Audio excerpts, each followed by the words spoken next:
Never give in. Never, never, never. In nothing, great or small, large or petty, never give in except to convictions of honor and good sense. Never yield to force. Never yield to the apparently overwhelming might of the enemy. But I want you to know tonight that we as a people will get to the promised land.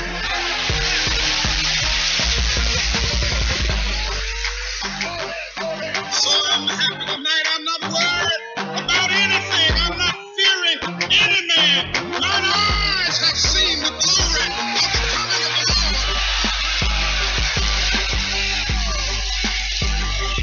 We declare our right on this earth to be a man, to be a human being, to be respected as a human being, to be given the rights of a human being in this society, on this earth, in this day, which we intend to bring into existence by any means necessary.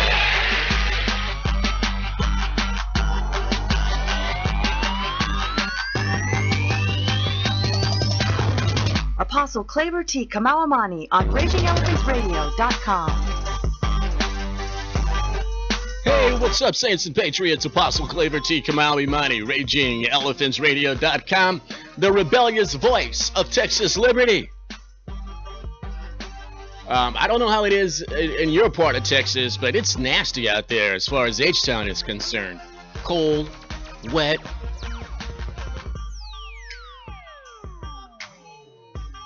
But it's not cloudy in here because we've got some light. We've got the information for you. Facebook.com/RagingElePhantsRadio if you'd like to check out the live video stream and my world-renowned international model's face.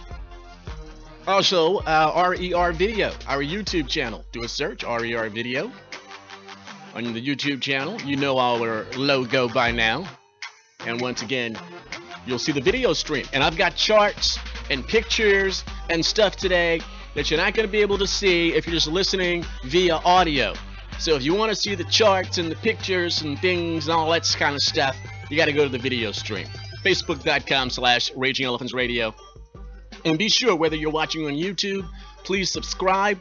And if you're watching on Facebook, make sure that you always have your notifications turned on for the Raging Elephants Radio Facebook fan page. Now, today's program, El Conservador, G-Rod, Radio Caliente, George Rodriguez, and also from Gun Owners of America, the rising superstar, the leader of the Texas chapter, Rachel Malone. What's happening with Second Amendment legislation under the Pink Dome and other matters in this 2019-86 legislative session. It's remarkable to me, Saints and Patriots, that regardless, that it appears that Democrats have no power of observation, or they willingly choose to ignore the obvious. I want to continue this argument that what they see to be the solutions to America's problems are actually the cause of America's problems. And if they are the cause of America's problems, then how in the world could they be the solution to America's problems? Let's take, for instance, what's going to be another hot topic in the 2020 election at all levels, not just at the presidential level, certainly at the presidential level, but at all levels. You're going to have 1/3 of the Senate that once again is going to be up for grabs, and this time it's going to be Republicans that are going to be defending turf. And of course, every U.S. representative is going to be up for election in 2020. Will Nancy Pelosi have the gavel ripped from her wrinkly hands? I'm not too confident. But just to make sure that you understand that the Democrats have no idea of how to solve the solutions to how to solve the problems of America, let's look at that hot topic that's going to be healthcare. I mean, they still are championing Obamacare. Well, no, really, they put that to the trash heap because now they do want complete universal health care. They've been campaigning on it for decades. And crazy Bernie Sanders is correct.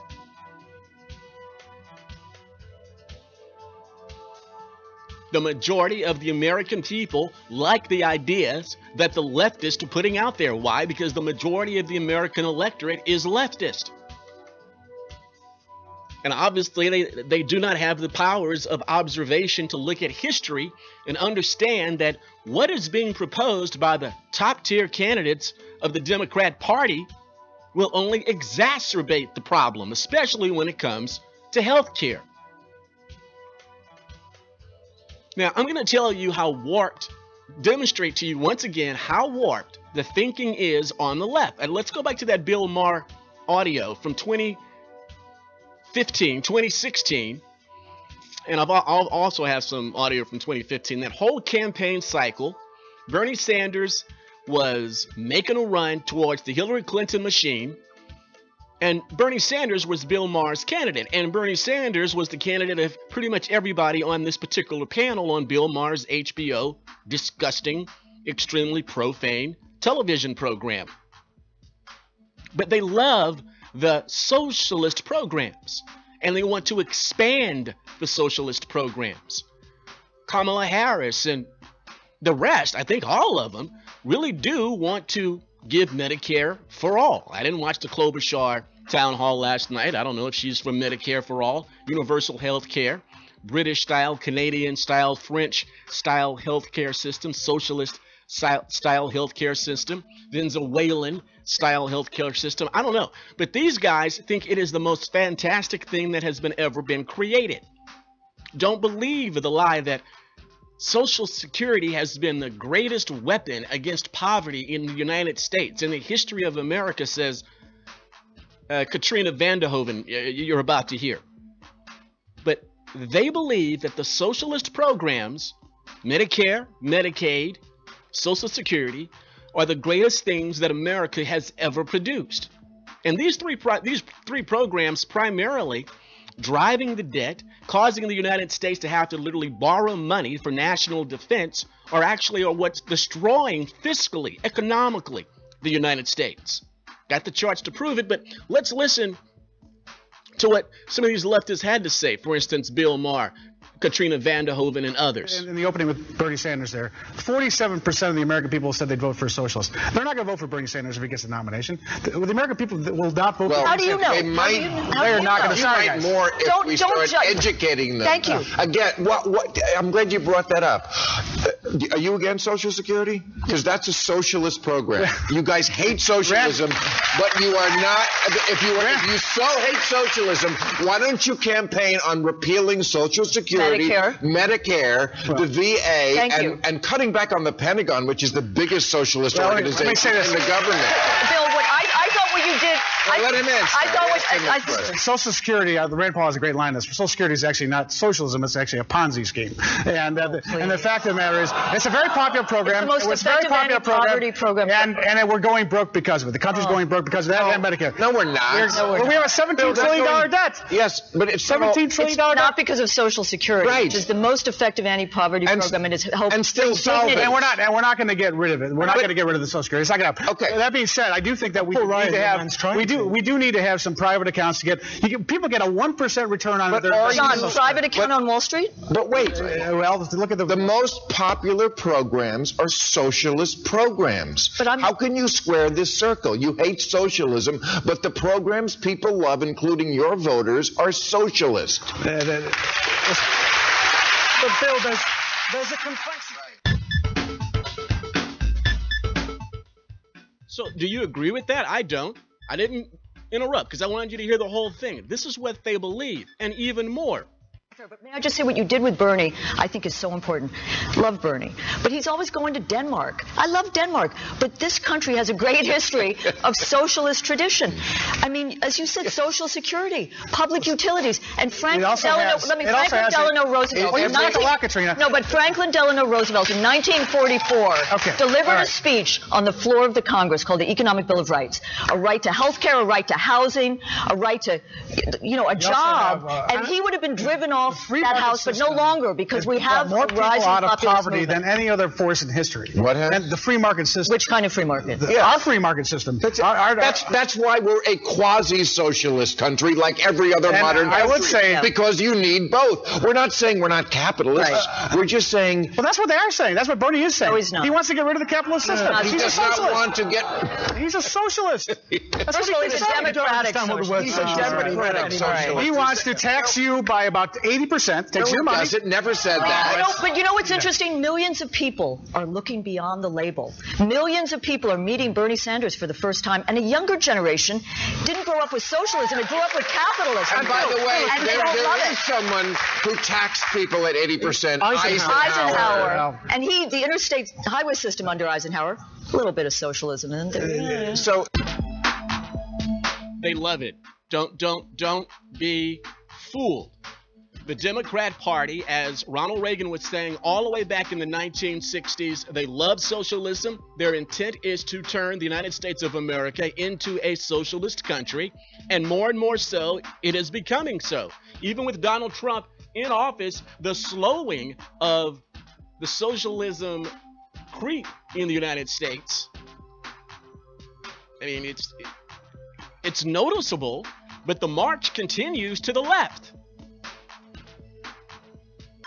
Now, last week I showed a few charts for you, and I'm going to do that again in a few minutes after this first commercial break.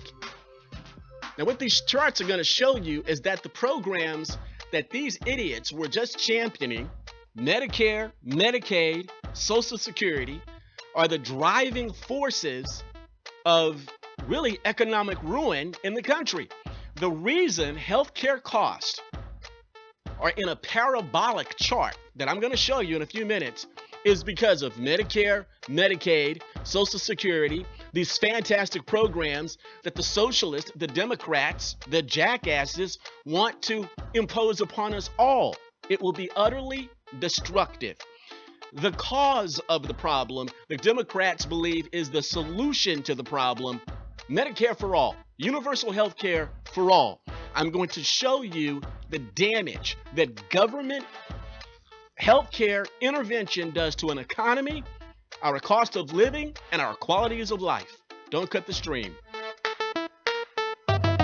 Will advertising on Raging Elephants Radio help your business? Hello, my name is Galen Beatty at Beatty AC and Heating. I advertise on RagingElephantsRadio.com, and I'd urge you to do the same. Small and large business owners, if you want a really affordable way to get your name, products, and services to a large audience of consumers, I'd advertise on RER. Ask about our double value package. You'll love it. Easy, affordable, effective. Email RERads@RagingElephantsRadio.com. That's RERADS at RagingElephantsRadio.com.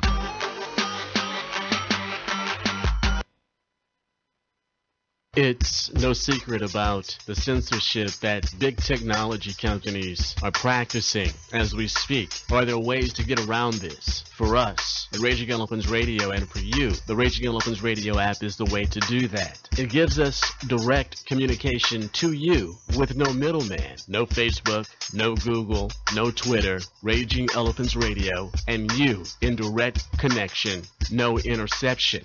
Beat the censorship. Download the Raging Elephants Radio app.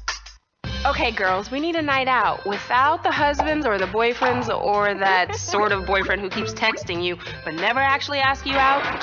What's up with that? Tonight is all about us, and with Fandango, it's all planned out. No lines, guaranteed tickets, catch a movie, and then go talk about it for hours. Oh, and we're gonna talk you out of texting that sort of boyfriend too. Yeah, he's gross. Do Girls Night right with Fandango, your ticket to the movies. Hey kids, did you know that Daddy's a movie hero? Not the hero in the movies, the hero of going to the movies, buying tickets in advance, whisking his children past long lines to get first pick of seats where they're not blocked by big people heads. You know who they call this guy? Fandango Man. Be a movie hero with Fandango, your ticket to the family night super-powered best dad ever movies. No need to thank me, kids, seeing as you don't thank me for simple stuff like food, shelter, pants. Visit Fandango through the RER Marketplace. Hey, Barry the Music Man here for Tejas Smoke Depot. They have everything you need when it comes to smoke. Check out the 150 square foot walk-in humidor filled with a huge selection of fine cigars, or give them a call at 830-990-1472 and order up what you want. Maybe you like to roll your own. They have it. Maybe you need a gift for a smoker in the family. How about a new pipe? They have a large selection, even a cross-section of great beers in stock. In a hurry, come by and use the drive-thru. Located at 1639 West Highway 290 in Fredericksburg, Texas. Out of town? Visit them at the website, TejasSmokeDepot.com, or call 830-990-1472. That's 830-990-1472. It's smoking.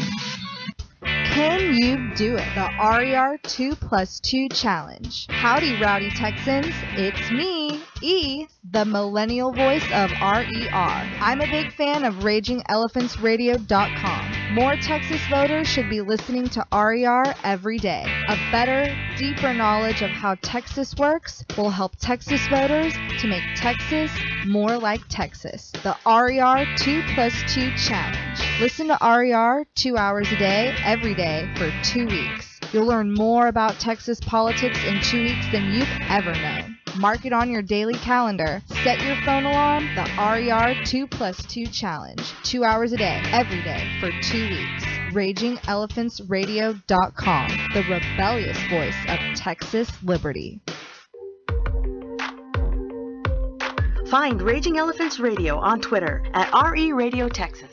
On today's program, going to be happy to have El Conservador, G-Rod, Radio Caliente, George Rodriguez, one of the original Raging Elephants Radio broadcast activists. He's going to stop by today.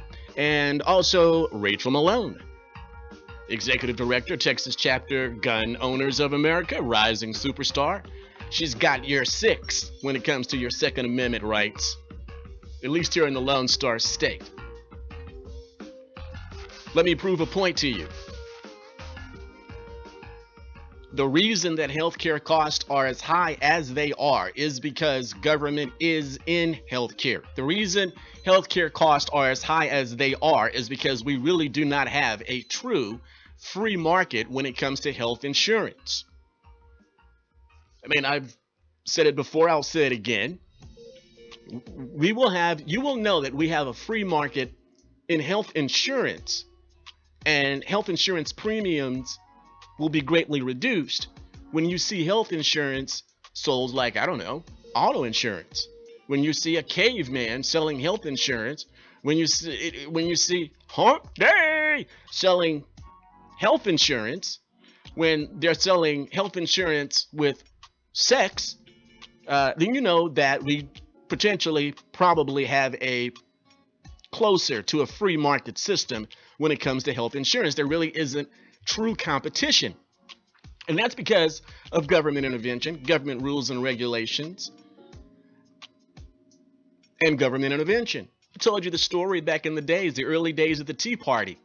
Go to the town halls and we'd rail against Obamacare, and the Obamacare experts, those that are able to read the 5,000 pages or however large it was, explain to us what a spaghetti bowl, what a nightmare it actually was going to be, and it came to pass. It still is a nightmare. And so the Democrats are doubling down. Hey, why not just go all out? Obamacare was such a fantastic idea. It worked so well. Even the rollout of the website was just so beautiful, just so perfect. Let's go ahead and just scrap it, scrap private insurance altogether, and let's just have total 100% government health care. Reagan warned about it. Other conservative Republicans warned of it. We still are leery of it. We are absolutely frightened of it.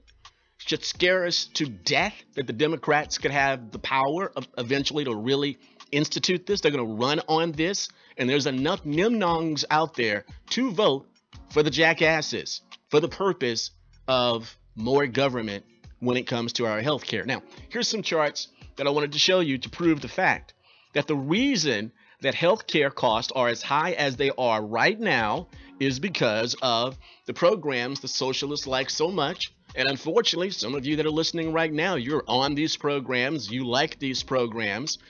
The cost of these programs, Obamacare, Medicaid, Medicare, the low cost of the health insurance is subsidized by the government. That's why it's so low. It's redistribution of wealth. Somebody else is paying for your health insurance premium.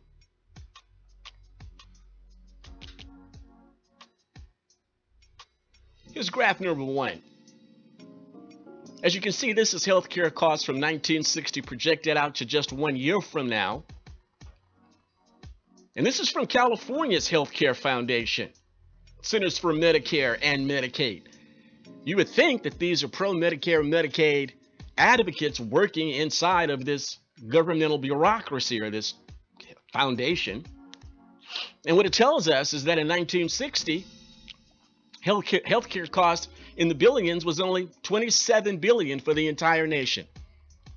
But by the time 1970 rolled around, it had tripled to $75 billion. The only major event between 1960 and 1970 that could possibly have an impact on the cost of health care in the United States would be what? Medicare and Medicaid implemented in 1965. And then, of course, from this chart, you can see how, I mean, you can't even do the math. I mean,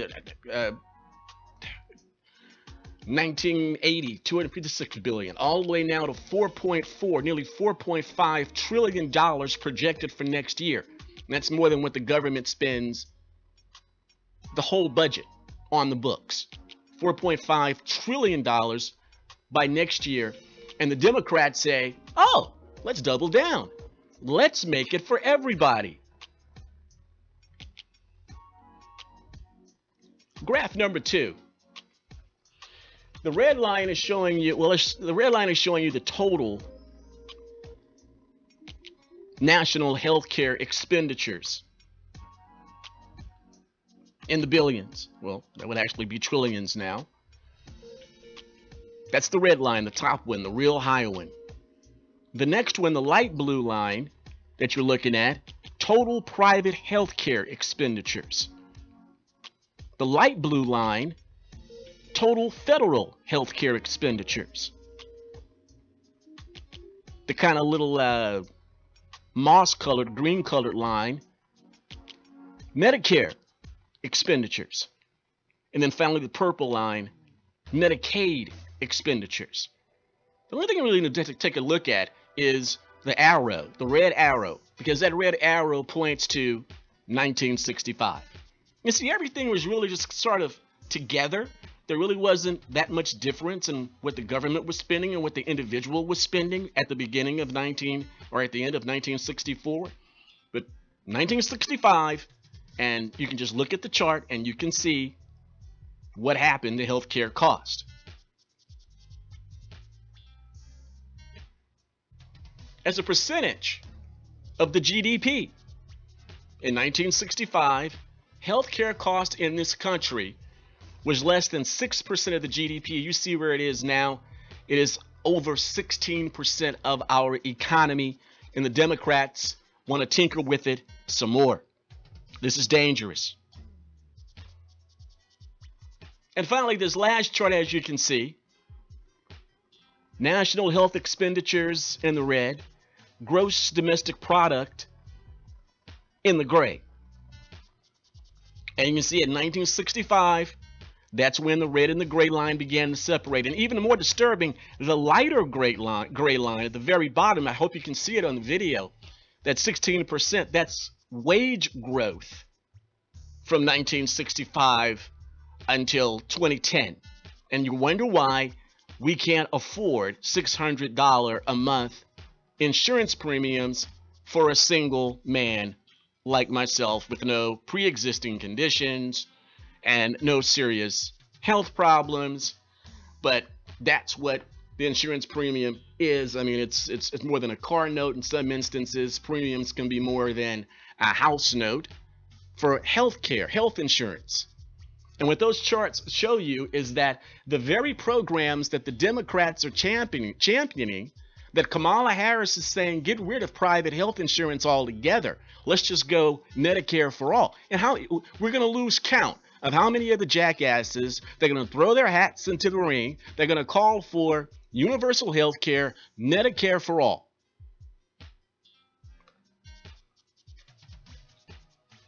The problem is that many Americans don't even know how Medicare works. Why did Medicare and Medicaid cause health insurance premiums and the cost of health care in this country to go parabolic since 1965? It's because of how Medicare works. I had to explain it to a family friend this weekend, and I'm going to explain it to you when we get back from break. How does Medicare work? And then we're going to talk to El Conservador, G-Rod. We're going to talk to George Rodriguez out of the Alamo City, and also Rachel Malone of Gun Owners of America. The 86th legislative session is underway under the Pink Dome, and we're going to keep you up to date on what's happening. The girls from Texas do a fantastic job with that, by the way. 10 a.m. and 4 p.m. every day right here on Raging Elephants Radio.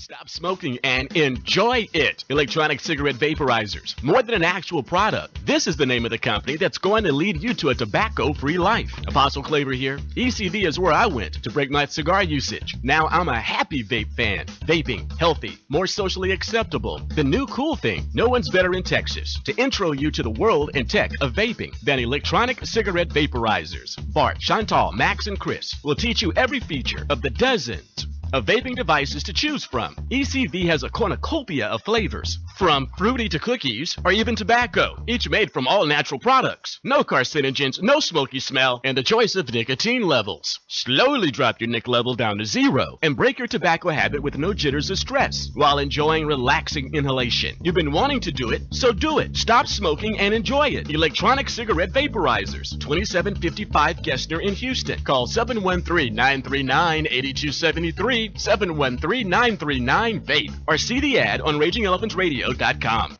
My husband Clint is a gourmet cook, but we don't have a gourmet kitchen, at least not in our home. That's why when we go on vacation, we rent a house from HomeAway.com. It's part of what makes HomeAway so unique. Finding and booking a vacation rental at HomeAway isn't just easy and free for travelers, it's also fun. You can pour through photos, read descriptions, even search maps to make sure a property is near the attractions you want to enjoy. White sand beaches, golf courses, snow-covered ski slopes. Not only do we have more space to be ourselves, we save money, which we can put towards the next vacation. To get started, just put in your travel dates, decide where you want to go and how much you want to spend. Here's where it gets fun. Tailor your vacation to your likes. We've rented beach houses, one even had a private pool. That was nice. There's even a HomeAway app for your phone or tablet that works as seamlessly as the website. Choose a house that fits your family. Double the kids up in bunk beds, or give them each their own room.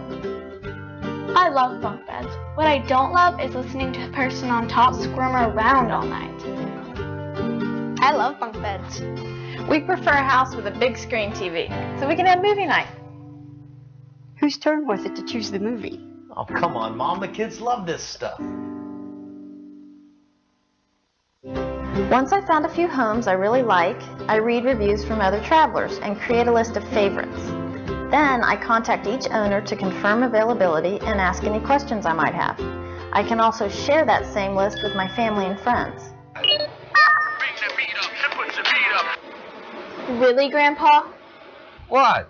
After you hear back from the owner, all that's left is signing the rental agreement and paying a deposit. Then you can sit back, relax, and enjoy your vacation. With HomeAway, where you stay is the best part of the vacation.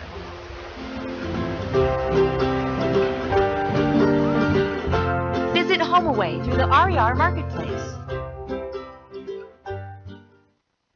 TV and radio are great mediums for mass instruction, but for those times when you just want to hold something in your hands, there is the Damn Good Times. I still love the newspaper, but I'm tired of the liberal bias. That's why I reach for the Damn Good Times. Always full of interesting stories and great information, and you can have it delivered to your doorstep by calling 281-332-5710 or sending an email to news@thedamngoodtimes.com. Just $50 a year will get a full subscription. It's a great gift for all the patriots you know. Do it now. Here's how to use the RER app on your commute and get the latest Liberty 411. First, download the RER app on your smart device, phone or tablet, Apple or Android. Search Raging Elephants Radio in your App Store or Google Play and hit the search button on your keyboard. Connect your device to your car audio system. Do it via Bluetooth or auxiliary jack. You riding old school? Stick in some quality earbuds and enjoy the serious HD stereo. No excuses. It's here. RER app. Take us wherever you go. Raging Elephants Radio, streaming on your computer, tablet, and smartphone. I hope you guys get some enjoyment out of watching me, like multitasking the whole time. I want you to keep it in mind. Most of these guys that you're hearing on terrestrial radio, the big boys, they have a team working with them. 3, 4, 5 people in the studio producing everything, getting them content, helping them prep, stuff like that. Pushing all the buttons for them. All they have to worry about is what's coming out of their pie hole. Not so at the fabulous studios of Apostle Claver T. Kamau-Imani. I'm punching all the buttons. Later on in this program, Rachel Malone of Gun Owners of America and El Conservador. G-Rod, Radio Caliente, George Rodriguez. How does Social Security work? How does Medicare work? How does Medicaid work? A lot of Americans don't know how they work, and Medicare is the primary driver of healthcare's parabolic rise since its implementation in 1965, Medicare and Medicaid. Let's discuss now how Medicare works and why it caused this parabolic rise. The first thing I'm going to do is play some sound for you from the former HHS Secretary under W, George Bush the Younger, Secretary Levin, and he's going to reveal to you something astonishing, precisely what the Medicare program actually is. Why the Medicare program actually causes healthcare prices to rise. Currently, Medicare is a centrally planned, government-regulated system of price fixing. Price-fixing systems depend entirely on policymakers balancing revenues and expenses, and that's just not happening. Price-fixing systems like Medicare also depend on government regulators to decide who gets treated, to decide how much they get treated, to decide how much value that different procedures have. Those tools are blunt and they're inexact. This is an inefficient system, and it's contributed substantially to the dilemma that we're in currently. It needs to be changed. A good place to start would be enacting the president's budget. I would point out that if it were enacted, it would extend the solvency of this important program by 10 years. The Secretary of HHS under George Bush the Younger says that the Medicare program is a price-fixing scheme.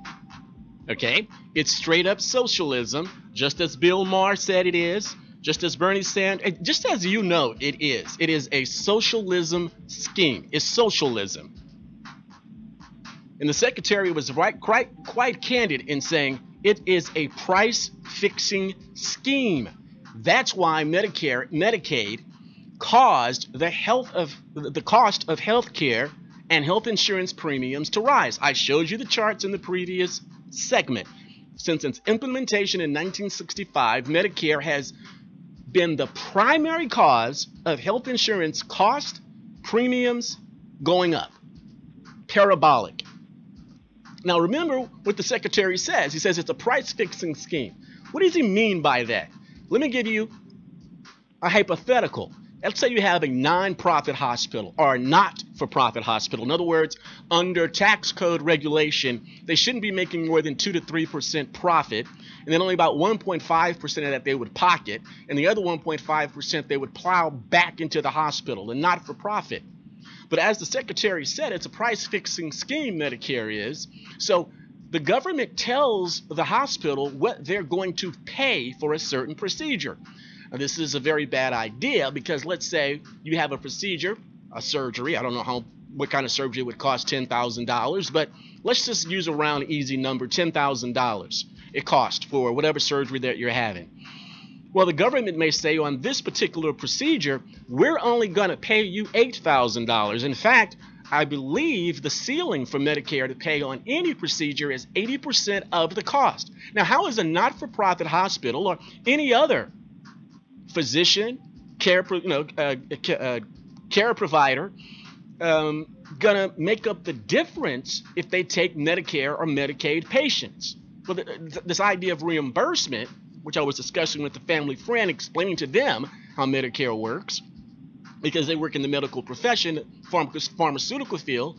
Oh, well, the patients and those receiving the prescriptions, I mean, they love the program because they're getting subsidized for it, and it costs pennies versus what it is on the real market. So now the hospital has to make up this 20% gap in the cost of performing a procedure versus what the government says it's going to pay for the procedure. 20% shortfall. Well, what do hospitals do? Now they go to the insurance companies to negotiate with them to make up the difference. This is how you get $10 aspirins. How does the not-for-profit hospital make up the 20% gap difference? So they negotiate with the insurance companies, and then the insurance companies, knowing that they're helping to make up this gap in the Medicare cost, the Medicare reimbursement, what the government says they are going to pay no matter how much it costs the provider. Now, the insurance premium, the insurance company, to make up what they're paying to fill the gap on Medicare, they're charging it to us who are paying private insurance premiums. So as the cost of Medicare goes up, as the deficit goes up, as Medicare continues to be a larger piece of the budgetary pie, the insurance premiums have to go up. And then on top of that, if you're working and you're getting a paycheck, if you're self-employed, you got to fill out that Schedule E. You got to fill out that Schedule C. You got to figure out how much you're going to pay in Medicare and Social Security. Medicare, Medicaid, Social Security. How much of your check is going to the socialism programs? Regardless of what the federal income tax cut is, there ain't going to be no cut when it comes to the portion of your check that's taken out for Medicare, Medicaid, Social Security. It's just not going to happen. So now, somebody like me, self-employed, has to buy my own health insurance, and I have to buy Medicare. Then I have to pay for Medicare, Medicaid, and Social Security. So I'm getting ripped off all over the place. The private insurance consumer is getting ripped off all over the place. I'm paying for Medicare and Medicaid, the very things that are driving up the insurance premiums that I can't afford. And I'm still paying for it, and it's driving the country broke. And so here's the jackasses, the Democrats, their solution to this dilemma of a parabolic health care cost in the United States of America is more government health care, more price fixing. Medicare for all, price fixing for all. Hospitals will go out of business. Obamacare put doctors out of business. Medicare for all would put hospitals out of business. Already have problems in rural areas. This would literally put hospitals out of business. Medicare for all. Then again, the government wouldn't mind that at all. They just take over the hospitals, and we'd all have British-style health care waiting for, I don't know, cancer, for prostate cancer, waiting for 5 months on the surgery. That's how Medicare works or doesn't work. That's why it is the primary driver of driving down the quality of living in healthcare in the United States of America. When Democrats like it, you should be saying, oh, I better take a double look at that. Your antenna need to be going up. If the jackasses like it, you better be taking a double look at it. Whatever they're proposing, remember, it will exacerbate the problem that they're trying to solve. G-Rod, El Conservador, Radio Caliente, George Rodriguez, he's on deck. He's on the line. We got a lot to talk about. It's going to be a great conversation. Don't cut the stream, because if you're not listening, you're not learning. Rachel Malone after George Rodriguez. This is Raging Elephants Radio, the rebellious voice of Texas liberty.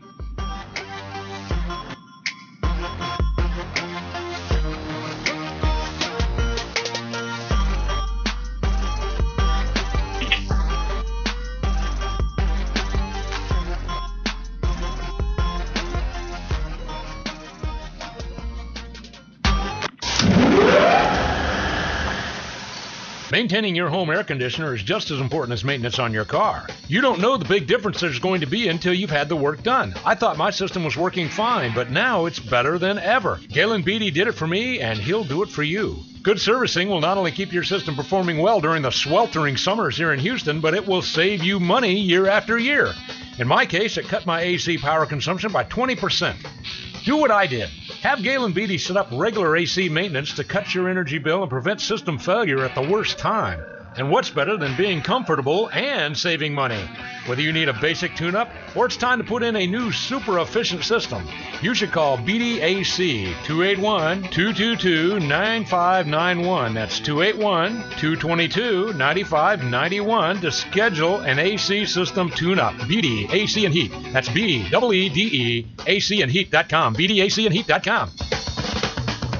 What's up, Saints and Patriots? I'm Apostle Claver, a proud Texas nationalist, and I'm here to tell you about Texit. For 25 years, Daniel Miller has been working to see the rebirth of the Republic of Texas. His work has been hard, but his passion is deep. For many Texans, there is a deep yearning, a burning to see the prophecy of Sam Houston come true. But the desire of their hearts comes with many questions. Texit has the answer. It's the new book from Daniel Miller and Defiance Press. Texit, Why and How Texas Will Leave the Union. Texit charts the path to Texas independence. This riveting book of facts and philosophy will soothe your anxiety about the coming change and build your confidence that Texans can get it done. You'll want to buy several copies for your family and friends. Like I've said about this governmental mess, the only way out is out. And the best part of Texit, I'm in it. Texit, Why and How Texas Will Leave the Union. It's selling like hotcakes. Buy it on RagingElePhantsRadio.com. Hartman, the power of proven results. One of the premier property management companies in Texas, providing below market rates with above market amenities and service. Hartman has owned and operated commercial office properties since 1983, offering premium office space at an affordable price by saving businesses a significant amount of money by keeping taxes, utilities, and maintenance low. With over 30 years in commercial leasing in Houston, San Antonio, and Dallas, we have learned exactly what our customers require. Hartman, the power of proven results. Managed on Christian principles with a strong dedication to community benevolence. Whether you need 1,000 or 10,000 square foot of office space, Hartman has that space in one of nearly 50 Texas locations. Hartman, the power of proven results. Energy efficient buildings, customer friendly experts, supporters of conservative causes. A Texas owned and operated business for 30 years. A proud corporate sponsor of RagingElePhantsRadio.com. Hartman, the power of proven results. Visit Hartman online, hi-REIT.com. Call 800-880-2212 or click the ad on RagingElePhantsRadio.com. Listen up, Texans. RER Nation has got to grow. We've got to have those RER app downloads. Android devices. Here's how to share the RER app. Get to your application manager through Settings, tap the RER app logo. There's your Google Play right. Scroll down, see the share icon, hit it. Choose text or messenger. Pick a couple of Texas Patriots. Give a testimony in 160 characters. Send. iOS device folks, do the equivalent through the App Store. Let's get it viral. RER app.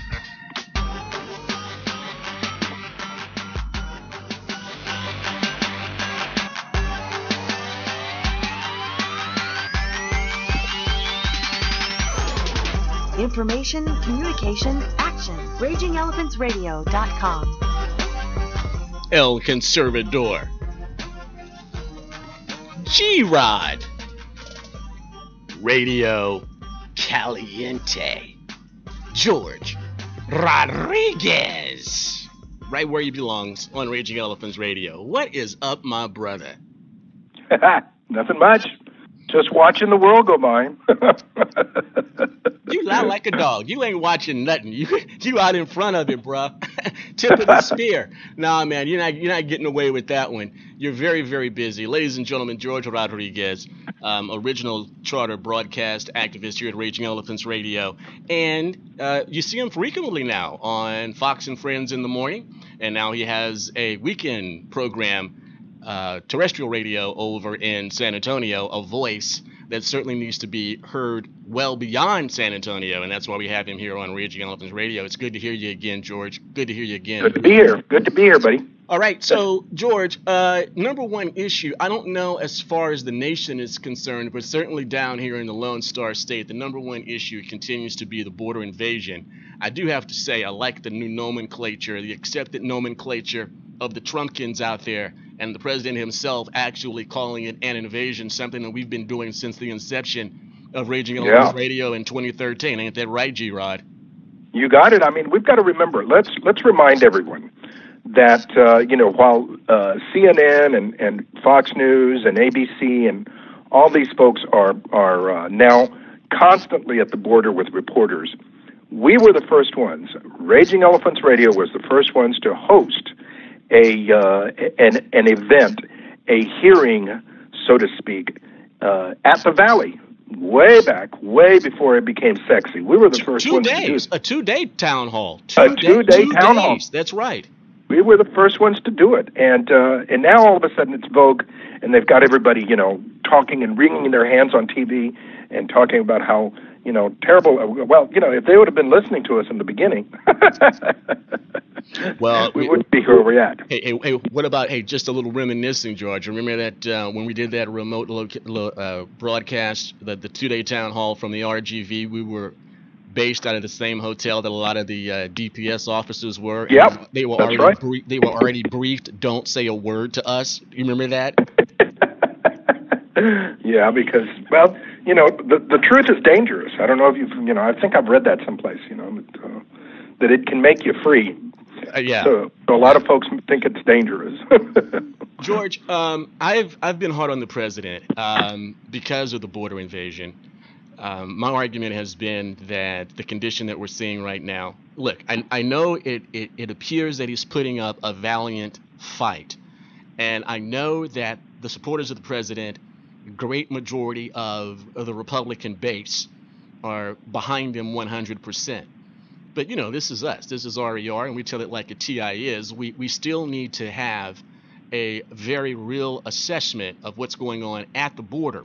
For FY 2018, George, I did the math, and for 2018, apprehensions just for the 5 border sectors of Texas was 250,000.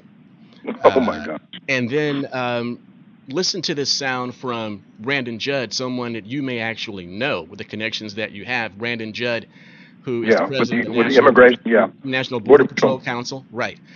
This is what he said on Fox News several months ago, which was echoed very recently, surprisingly to me, by Senator Marco Rubio of Florida. Take a listen to this, George.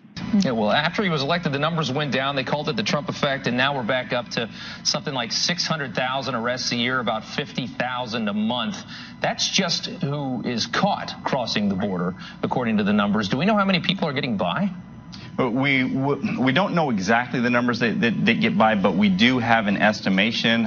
Border Patrol agents go out and we do count what we call gotaways. Unfortunately, if you look at it, Border Patrol agents will tell you that we're probably about 50 to 60% effective. So between 40 and 50% of those people that cross the border illegally are still getting away from us. So we arrest 50,000, but 50,000 are getting by, and that should be extremely concerning. But again, all you have to do is look at the failed operations and policies. When we're only deploying, the Washington Times did a great article 2 or 3 months ago where they reported that McAllen, our busiest Border Patrol station, was only deploying about 12.5% of our resources on the border.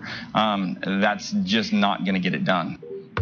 No, it's not, George. Shocking. What Brandon Judd is telling us, what's so profound about that, two things that I get out of it. First of all, it's a 50-50 proposition.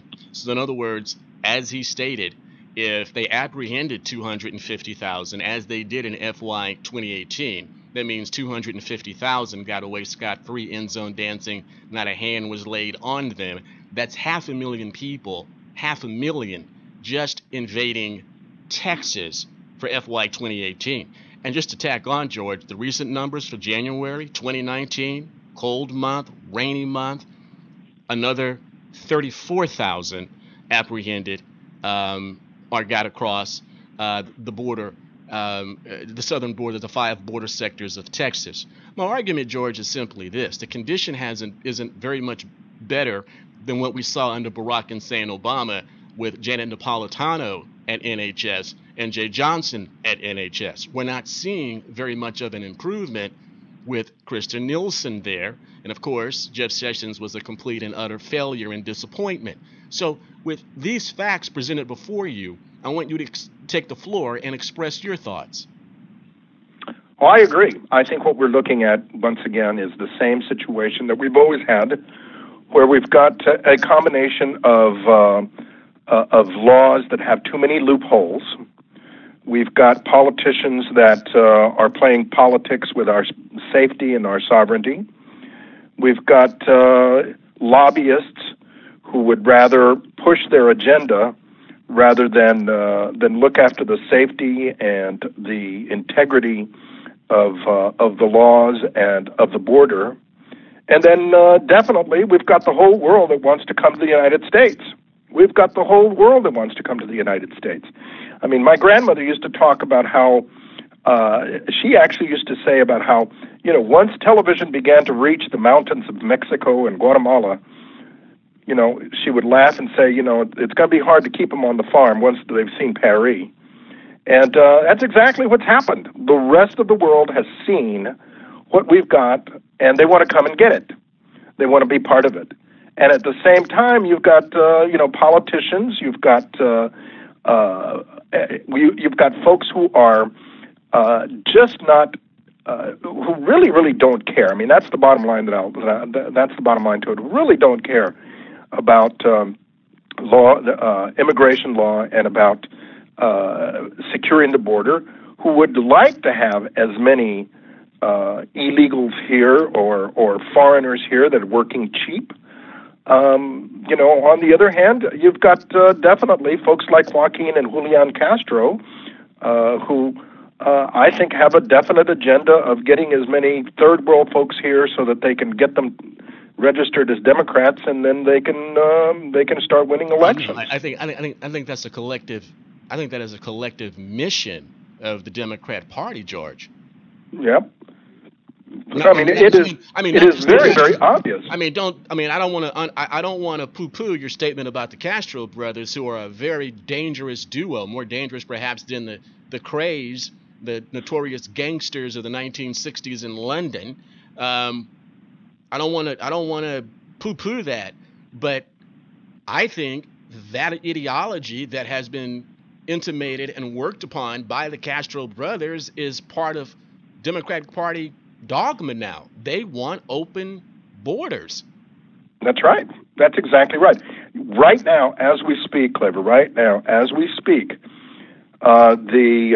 is a hearing here in San Antonio regarding the list that was put together by the state secretary's office that found a ton of folks. I think it was 95,000 that they found, right, names that that were not citizens. That were not citizens that were registered to vote.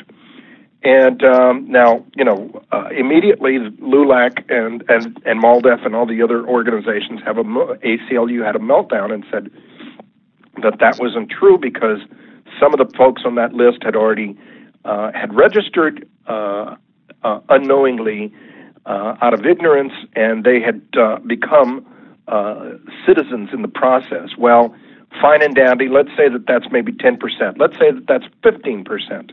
What about the rest of them? You know, there is this effort, there is this complete and total neglect for a legitimate voter, because what it seems like they want to do is allow anybody and everybody to vote, whether it's through absentee ballots or whether it's through not showing proper voter ID, whatever it is. But that's not hyperbole, though, George. What you're stating is not hyperbole. If someone on the left, someone who's not liberty-driven, a non-Texan that hears that would say, "Well, you're being hyperbolic. You're practicing. You're being a demagogue." No, you're oppressing. Yeah, you're oppressed. Yeah, it's the absolute total truth. It's the truth. It's the truth. It's the facts. You know, they do. They want anybody and everybody to vote in the world. Well, they give you the tells. It's amazing.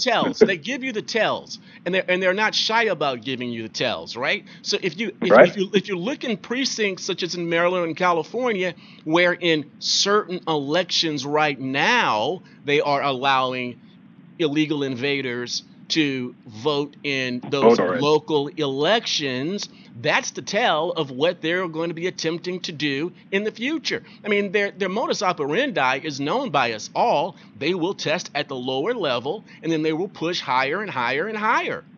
That's right. That's right. The big problem that we've got is the resolve that our side has to fight back. That's the problem. Whether we have the ability, whether we have the heart, the guts to fight back and draw the line and say no. And that seems to be always the problem that we've got with Republicans and conservatives too. Conservatives, you know, some conservatives go off the deep end and go off in a tangent, while some Republicans just flat are afraid to be called racist, or are going along with the agenda anyway. Like Joe Strauss used to. Yeah, but I think that some are taking. I think some are good observers, all right? And they've seen the tenacity and the ferocity that President Trump has shown. And I have to say that when it comes to that type of in-your-face rhetoric, Dan Patrick has been doing it for quite some time here in Texas. Whether or not he backs up all that tough talk is a whole other story, but he's talked tough all the time. Even when he was a radio talk show host, he always talked tough.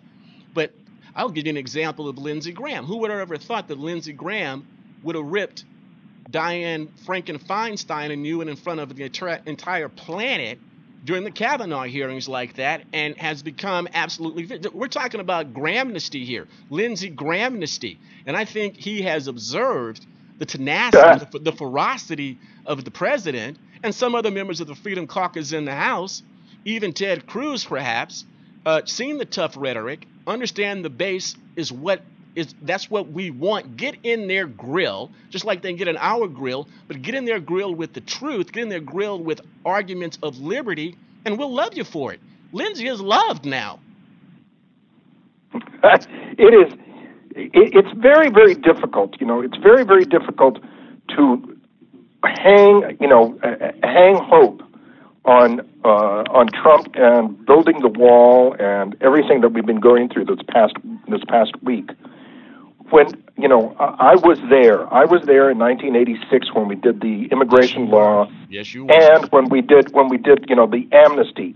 And I remember perfectly then. I remember perfectly how the Democrats and a lot of Republicans said, well, we'll just give the amnesty one time, and then we will crack down and illegal immigration will diminish. Were you cynical back then, George? Were you cynical that you believe you were in the administration? Okay. And yeah. This is I was. No, I was. I was very cynical because having grown up in Laredo, having grown up in San Antonio, and seeing, and my grandparents and my parents having told me stories and having seen, I was very, very, very, very dubious of trusting the Democrats. And here we are now. Here we are, 34 years later. Gosh, can't believe I did it that far. Here we are, 3 decades later, and all we got out of this was now we're talking about more amnesty, and we have worse illegal immigration. So it becomes very, very difficult, very, very hard for me to be optimistic about a wall or about enforcement. It is just, I keep praying and I keep hoping that we're going to do something. But it's very, very difficult. I mean, particularly now with the doggone Democrats being as blatant as they are, to want to get rid of ICE and to want to open the borders. I mean, they don't hide it at all anymore. They don't hide it at all. No, and that's the thing. They have absolutely no.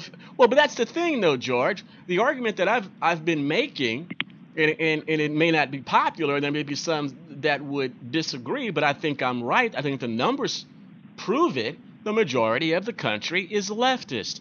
The only semblance of a national election that we have, George, is the presidential election every 4 years. Of course, the rules of the game are the Electoral College, but there's only been one Republican presidential nominee since George Bush the Elder that has actually won the popular vote. So you have the majority of the country, just let's say in 2016, that was willing to vote for a multi-count, unindicted felon over an accomplished businessman that had been around in the public eye for more than 30 years. That's right. So the ability for them to elect a hooligan Castro, the ability for America to elect someone like Beto the Punk or Kamala or Spartacus, it's there. I mean, the case study is. It is. I mean, that's what's dangerous about it. That's exactly. They put Obama in. What were they thinking in New York? What was that district thinking when they elected Ocasio-Cortez? I mean, what were they thinking?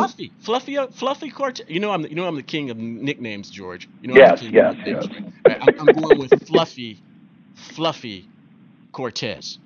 Fluffy Cortez. Right, Fluffy. Because I never thought I would see someone enter the United States Congress that would make Sheila Jackson Lee look like Einstein. Oh my gosh, yes. It is amazing, isn't it? That's exactly what I thought. I can only come to the conclusion that in between her ears and her cranium is some sort of grain fiber. Or it could be silk, which would not be a grain fiber, but a fabric nonetheless. So she's fluffy. There's goose down in there or something. I don't know what it is, George. I don't know. But I've glossed her Fluffy Ocasio-Cortez. Well, here is the danger that I see in a lot of this. Here's the danger I see, Claver. The danger I see is that so many of us who are informed are seeing and watching, the absolute destruction of the Constitution and our liberties at the national level, that we ignore what is happening at the local level again.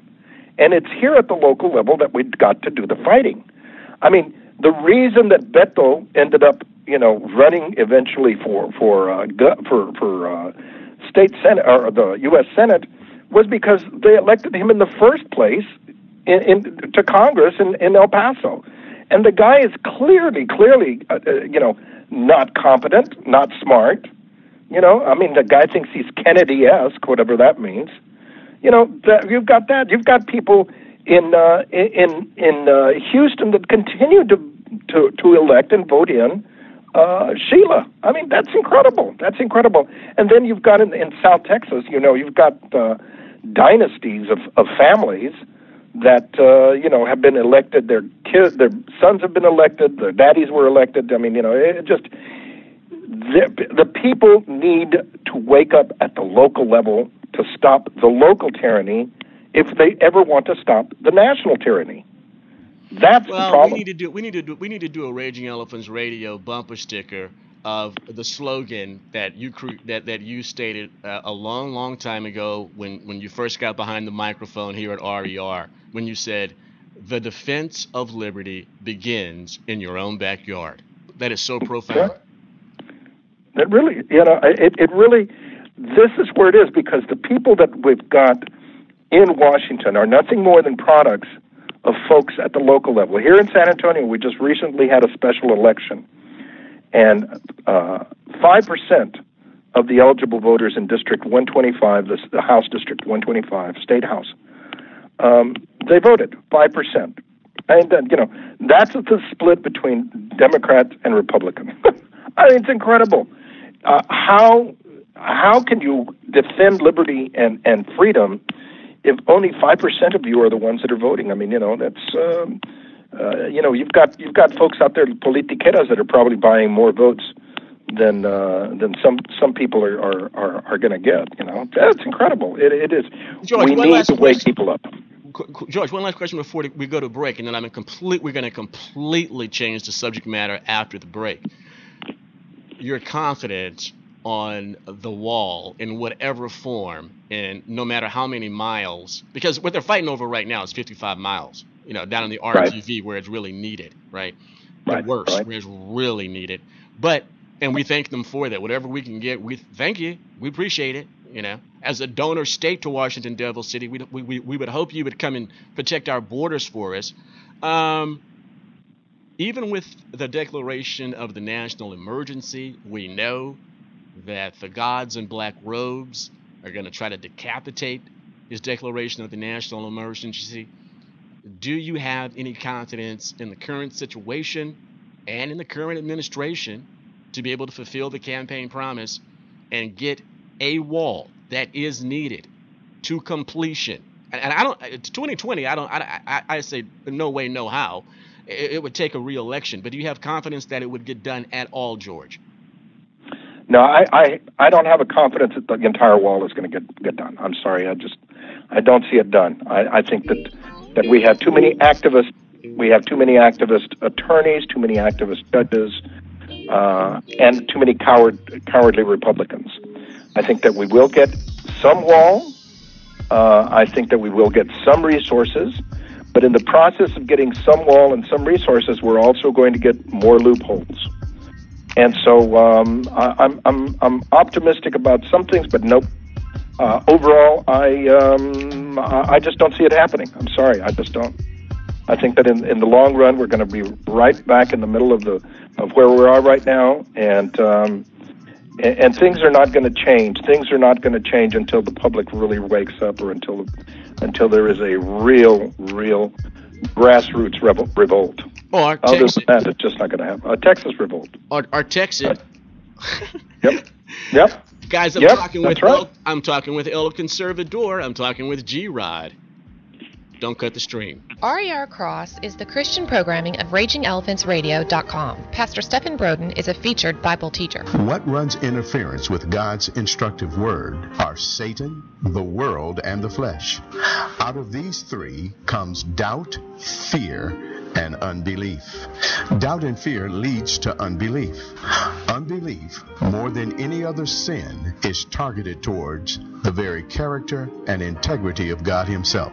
It challenges God's promises, His stated purposes, and casts dispersion on His plan for you and all who believe. This is what Satan did in the Garden of God with Adam and Eve. Satan led them to believe God was holding back on them and was untruthful about the consequences if they ate from the tree of the knowledge of good and evil. Enjoy Pastor Stephen Broden, 9:30 a.m. and 9:30 p.m. Sundays on RER Cross, right here on RagingElePhantsRadio.com. Hartman, the power of proven results. One of the premier property management companies in Texas, providing below market rates with above market amenities and service. Hartman has owned and operated commercial office properties since 1983, offering premium office space at an affordable price by saving businesses a significant amount of money by keeping taxes, utilities, and maintenance low. With over 30 years in commercial leasing in Houston, San Antonio, and Dallas, we have learned exactly what our customers require. Hartman, the power of proven results. Managed on Christian principles with a strong dedication to community benevolence. Whether you need 1,000 or 10,000 square foot of office space, Hartman has that space in one of nearly 50 Texas locations. Hartman, the power of proven results. Energy efficient buildings, customer friendly experts, supporters of conservative causes.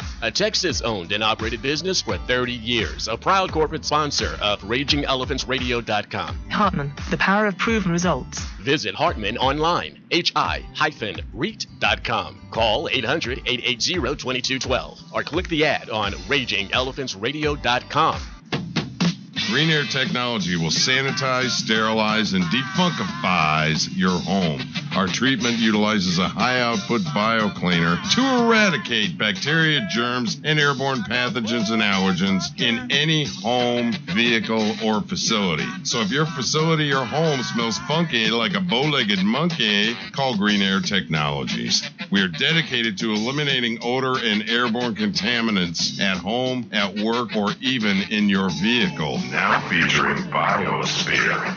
Call Jim Green at 346-254-9217 or go to greenairtech.com. 346-254-9217 or go to greenairtech.com.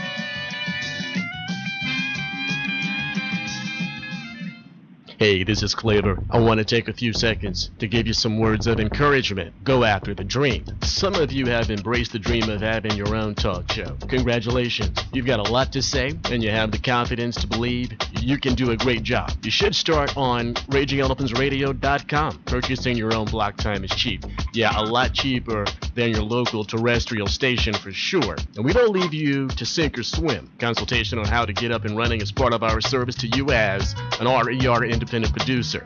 Shoot me an email, info@RagingElePhantsRadio.com. info@RagingElePhantsRadio.com. I'll send you a full media kit. Launch that dream right now with RagingElePhantsRadio.com. Numbers equal power. Spread the word about RagingElePhantsRadio.com. Rachel Malone, Gun Owners of America, rising star of the Liberty Movement. She's still on deck, but right now we have the living legend, G-Rod, El Conservador, Radio Caliente on the line, and so all hail the mighty El Conservador. Hey G-Rod, you know, we talk a lot about politics from what many would think is the macro level, but one of the things that we have in common, being brothers in liberty, one of the things that we have in common is that we have a deep family history when it comes to political activism. I find the similarities between the story of your parents and how they were fighting for liberty down in the valley, and have been doing it after being in the valley for generations and actually being chased out of the valley because of political activism, and the things that my father faced in Southeast Texas in the Golden Triangle as the local president of the NAACP and running for office as a Democrat, because it was just a one-party state at the time, and the lawsuits that he filed for electoral freedom, power of franchise for those that are in the communities of color, that he did out of his own back pocket. The similarities in how we grew up in political activism, that this isn't just something that we just stumbled onto most recently, like during the Tea Party movement or something. This is sort of in our blood. We breathe it. We grew up in it. And I want you to talk about, because of your experience, the political battles for conservatism, for Texas First, America First policies down in the valley. As someone of Spanish extract, the differences in the various Latino communities. Now, I don't know if the Democrat Party has a grasp on this. I'm not sure the Republican parties have a grasp on this. But the Latino community, when it comes to political activism, political affiliation, is not monolithic like, let's say, the black community is here in the United States. And perhaps you could give us a short tutorial on these differences, and perhaps you could give us some ideas of how the Republicans could be more sagacious, more shrewd, more successful in targeting each of these Latin communities in their individuality, in their uniqueness. George, can you help us? Well, I can try. Let me see. The commonalities that we have in the United States, regardless of, because of the diversity of race, ethnicity, and everything that we have, is always going to be our love of freedom and liberty, because it gives us the opportunity to create wealth. And wealth is the bottom line. Now, having said that, the way to control people is to control the wealth. And how you control people and their wealth is something that the Democrats and the political bosses have loved. In the black community, it was through segregation. You kept the folks. They may have been freed, but you kept them, confined. You kept them, contained, limited. With Mexicans in the valley and in Texas, you replenished them every time that one became smart and moved someplace else where they could truly take advantage of the American dream. Moved out of the valley or moved out of Laredo or whatnot. You had 2 or 3 more that would cross the border, and they would start the whole process, and they would be dependent, and the political bosses would tell them how to work, how to do, what to do, et cetera, et cetera. Controlling the economics has always been, Boss Tweed did it with the Irish in New York. As they got off the boats, he would tell them how to vote, and he would give them something, whether it's an apartment or a job or something, and he was beholden to them. He controlled City Hall, and City Hall had tons of Irish cops, and there was a reason for that. Tons of Irish firemen, and there was a reason for that. So controlling the economics, the thing that has to be preached, in my opinion, to blacks and to Hispanics, to Latinos, it has got to be the message of freedom and liberty, economic freedom and liberty, political economic and freedom, individual economic and political freedom. Because when you've got that, when you have that, when you've got people that are free to create their own wealth, when you have people that are free of regulations and free of an oppressive government that is sitting on top of them, not to mention oppressive politicians, you have the creation, you have the ability to create people's wealth and progress. I mean, within the black community, if you will remember, within the black community, you had a black middle class. And when the civil rights movement came along and they were able to move out, they left. And who was left behind? What was left behind were the folks that didn't have the wherewithal, that couldn't, or that didn't know, the lower class. That's the same thing that has happened in the valley. Time and time again, we've had folks that have accomplished and moved on and moved out. And what do you have constantly in the valley? You have that poverty, that grinding poverty, because you've got folks who either just crossed the border and don't know how, or people who don't want to. Let's put it blunt. People who don't. That causes all types of economic problems when you have the invasion like that. Okay, and when the Democrats talk about the problem of income inequality, where you're exacerbating it by allowing this open border and then this invasion to occur. And then what you want to do to solve the problem is then elevate the minimum wage to a point where now companies can't afford to keep people on. But what you're telling me, based on the question that I asked you, George, the differences between the individual Latin communities, Cubans versus Haitians versus Venezuelans versus Colombians versus Panamanians versus Peruvians, you're saying, to me, the way you went at it, you're telling me, who cares what the differences are? Deliver the same message. Exactly. That's exactly right. Because, you can tailor it. You can tailor it by language. You can tailor it by culture if you want to. But that really doesn't help. That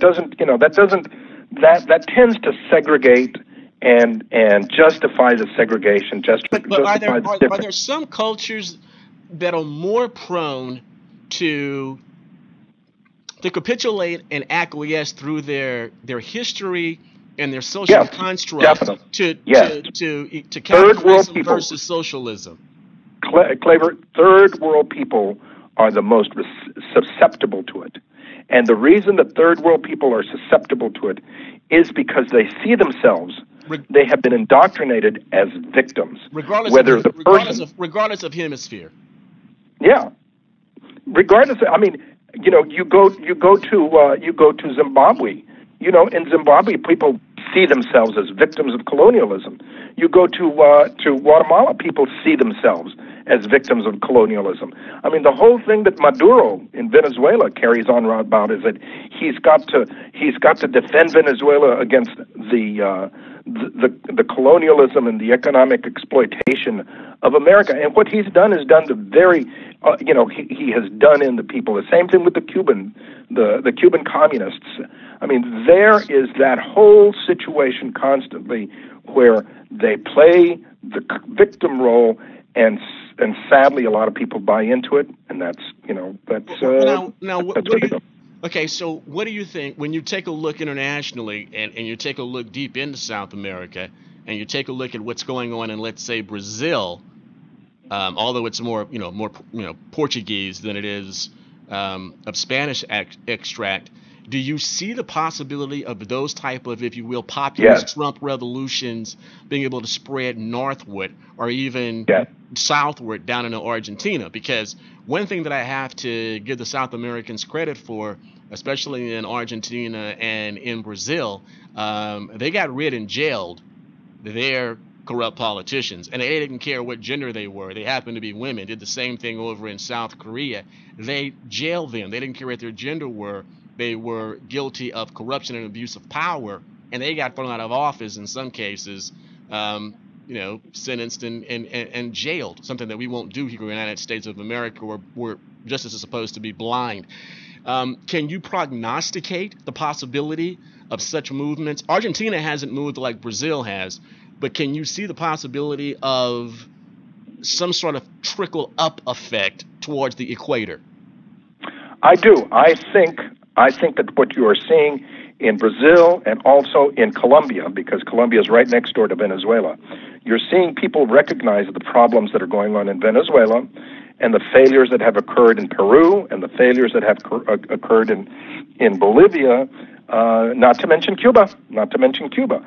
They are recognizing that, and these government folks, intellectuals, educated class, they are recognizing that unless there is a free and open market economy, not to mention the politics doesn't matter unless there's a free and open economy, and that's what allows people to rise from poverty up. And that's the issue that we've got to. That's what's got to be preached in Hispanic communities here in the United States. What did you think? What did you think of the?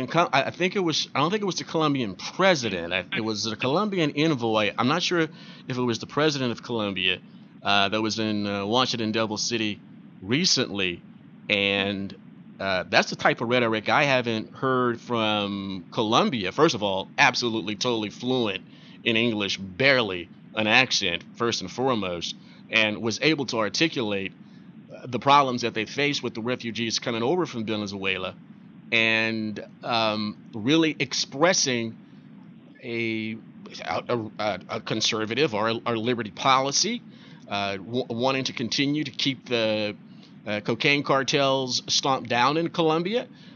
I thought it was a rather impressive presentation. What did you think about Colombia at this time, George?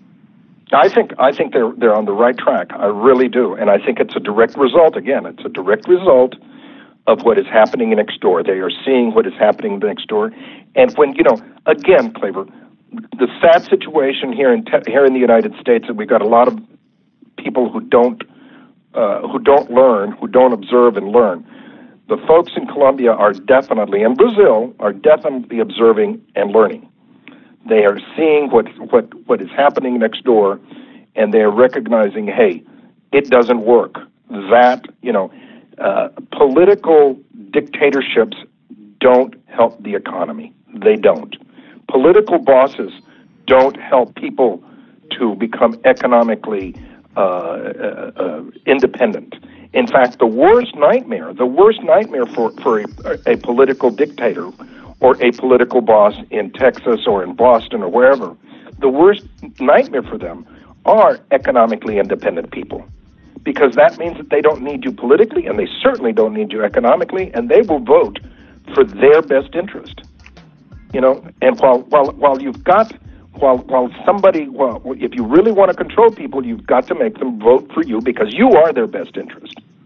Well, you know, I'm sorry, you know, Bernie and company need to understand that people will either vote with their feet and leave, or they will vote with as far as their own necessities, their own will, their own, they'll and vote with that bullets. will be because of They'll economy. vote with, if necessary, they'll vote with bullets, and that's what. And that's it. That's the other option. That Hey, is George, definitely the other option. I'm totally out of time. I got to get Rachel Malone in here. I probably want to get in contact with you next week. So I really I'm ready. Because see, here's the deal. I want to get your thoughts on. I want to continue to go up into the equator. I want to get your thoughts on you keeping up with Panama and exactly what is happening in the Triangle countries that's allowing these quote-unquote caravans to come in here. How about that? Oh gosh, yes, you got it.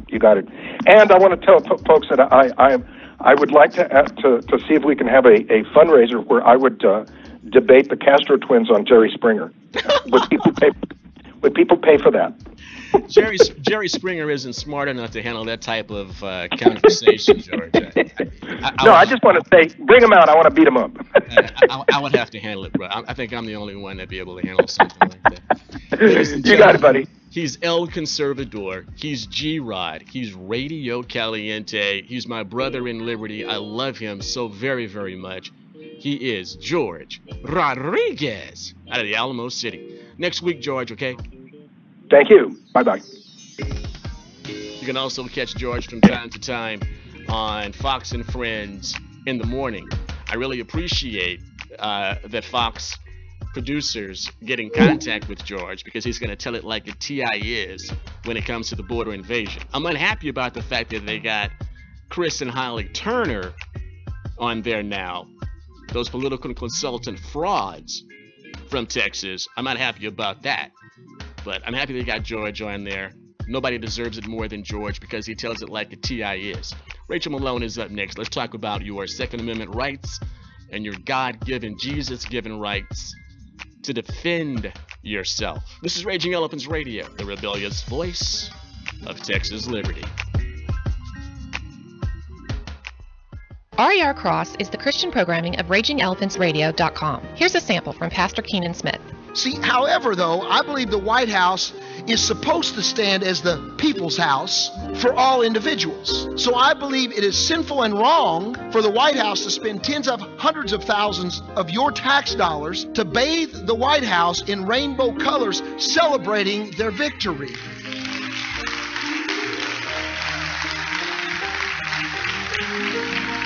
So let me say this, that we expect an unregenerated individual to act lost. Lost people act lost.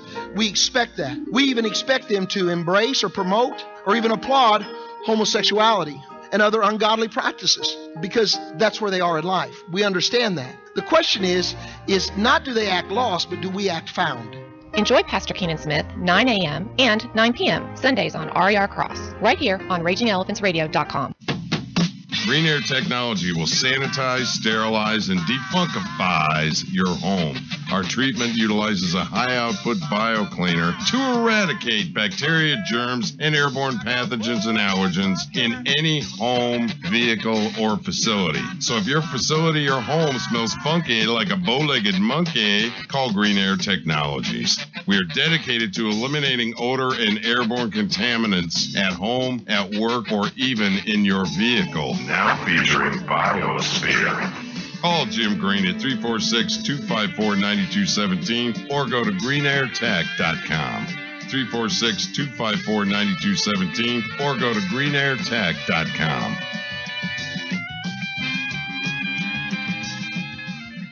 Hartman, the power of proven results. One of the premier property management companies in Texas, providing below market rates with above market amenities and service. Hartman has owned and operated commercial office properties since 1983, offering premium office space at an affordable price by saving businesses a significant amount of money by keeping taxes, utilities, and maintenance low. With over 30 years in commercial leasing in Houston, San Antonio, and Dallas, we have learned exactly what our customers require. Hartman, the power of proven results. Managed on Christian principles with a strong dedication to community benevolence. Whether you need 1,000 or 10,000 square foot of office space, Hartman has that space in one of nearly 50 Texas locations. Hartman, the power of proven results. Energy efficient buildings, customer friendly experts, supporters of conservative causes. A Texas owned and operated business for 30 years. A proud corporate sponsor of RagingElePhantsRadio.com. Hartman, the power of proven results. Visit Hartman online, hi-REIT.com. Call 800-880-2212 or click the ad on RagingElePhantsRadio.com. Hey, this is Claver. I want to take a few seconds to give you some words of encouragement. Go after the dream. Some of you have embraced the dream of having your own talk show. Congratulations. You've got a lot to say, and you have the confidence to believe you can do a great job. You should start on RagingElePhantsRadio.com. Purchasing your own block time is cheap. Yeah, a lot cheaper than your local terrestrial station for sure. And we don't leave you to sink or swim. Consultation on how to get up and running is part of our service to you as an RER independent producer. Shoot me an email, info@RagingElePhantsRadio.com. info@RagingElePhantsRadio.com.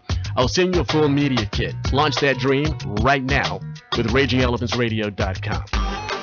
What do you care about Washington, D.C.? D.C. doesn't care about you. You're a Texan. You're a Texan above all else. And there's only one radio station that's going to feed your need for Texas power and independence. RagingElePhantsRadio.com. Finally, the Patriots of the Lone Star State have a unified voice to fight back and organize. 24/7, 365. RagingElePhantsRadio.com is going to give you what you need to know about Texas politics, liberty, and independence. Take us wherever you go. RagingElePhantsRadio.com. Streaming on your computer, smartphone, tablet, and internet auto. Take us wherever you go. Raging Elephants Radio, streaming on your computer, tablet, and smartphone. Trying to get Rachel Malone in here, Gun Owners of America, Texas chapter leader. She's actually at the Pink Dome. She was having some look at the Pink Dome. Trying to get a cell signal out of the Pink Dome is like Chinese government censorship. It's difficult. And she's up there at committee hearings, so if she gets a chance to call in while I'm yip-yapping, then I will call an audible and I will interrupt whatever I am ranting about. Have you guys been watching the stock market? I want you to think about something Daniel Miller and I talked about. I'm going to play that game again with Daniel the next time that he's on, I think. The wish list, the rainbow and unicorn game. What would Texas be like as an independent sovereign republic? You know, I was asking him, I was talking to him about, hey, we'd have our own stock market, we'd have our own commodities market, we could demand that West Texas intermediate crude be taken off the NYMEX and put onto the new energy exchange somewhere in Texas. And I'm thinking the way the cities are set up, the personalities of the cities, with Houston developing more blue collar and Dallas developing more white collar, that for instance, the currency market, the stock market, the bond market, I would have no problems with them being based in Dallas because of their white-collar development during Texas, especially during the energy surge. The commodities market, I would start to think, should be handled down in Houston because of its more blue-collar development, the refineries, the ports, the drilling companies, etc., etc. And also, you know, the commodities markets. You can have other commodities markets. I mean, maybe you might want to have the cotton market in Lubbock or but I would think it would be more, you would want it more centralized. So you would do your such things as cotton and other products of Texas, our very own market. Have it in Houston as far as the commodities are concerned. Our own hog market, our own corn market, our own rice market. The revenues would be beautiful. And as Daniel explained to us the last time we spoke, we already have our own banking system. It's already in place. Our own banking system is already in place.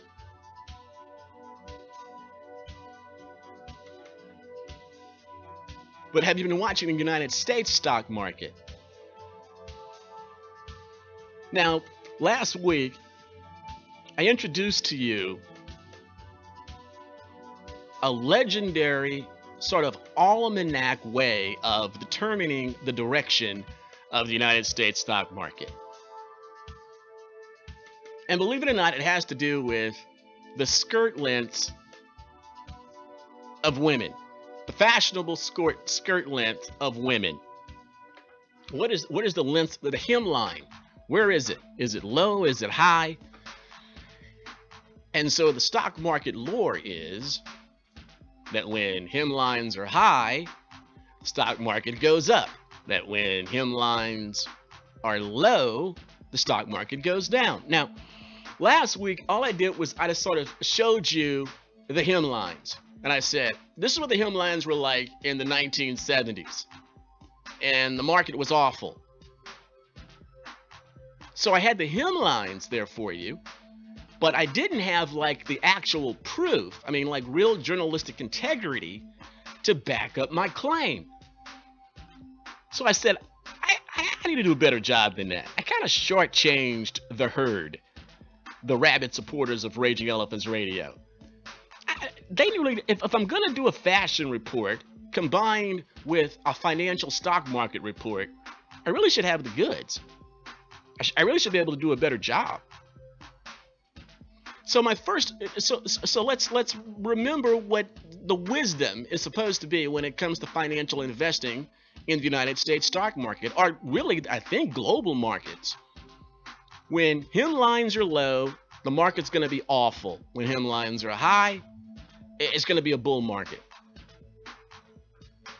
A case in point, the Roaring 20s, the flappers. I mean, the skirts were, well, they weren't above the knee, but for the history of the United States of America, skirts were short. And you had the Roaring 20s. Then when we got into the Depression, the skirt lengths went down. Same thing in World War II. Started rising a little bit in the 1950s. Then, of course, the 60s. Glory, hallelujah, the introduction of the miniskirt. But I want to show you what was going on in the 70s, because the miniskirt began to drop, and so did the stock market. So what you're looking at is the top, that's the skirt lengths of the 1970s. And the bottom graph is showing you the stock market. Now, it's kind of hard to see. The best chart I could find, because it was so long ago, you know, some of the chart services that you use right now, they don't go back to the 1970s. So I had to go look up some historical charts. All the little yellow boxes, they're fascinating because they are pointing out certain distinct points in history and where the market was and what it did afterwards. But the green line that you see, the green arrow from left to right, is showing you where the market began on January 1st or 2nd, 1970, and where it ended on December 31st, 1979. Basically, they're the same place. And look at the drop going into the end of the decade. And right when you had that drop, the skirt lengths started dropping. The hemlines started dropping. I'm telling you, this could be the technical indicator of all technical indicators when it comes to managing your retirement fund. When skirt lengths go low, either get out of the market, go into cash, or put your market into index bear funds. Based on skirt lengths. That's what they were in the 1970s. You're looking at the chart. And for the entire 1970s, the market went nowhere. Nowhere. All right. So all of a sudden, and you can see right here, this is the Nixon years, Gerald Ford, and then Jimmy Carter. Next graph, the 1980s, the skirt lengths, they go up. We get back into the mini skirt. Thank you, Jesus. And look at the green line. This is the Reagan years and the beginning of the Bush years. Look at the green line. Now you had the crash in there, and even with the crash, the 1987 stock market crash, the first real one since the stock market crash of 1929, look at the green arrow. Very easily, left to right, going upward. Not hard, it's hard to see. And so were the skirt lengths, the hemlines. I mean, who needs Charles Schwab? Who needs TD Ameritrade? Who needs JP Morgan? Who needs them? All you gotta do is just watch the fashion magazines and know what to do with your money. The 1990s, the skirt lengths stayed high. And so did the market. Well, until the dot-com crash, but there it is right there.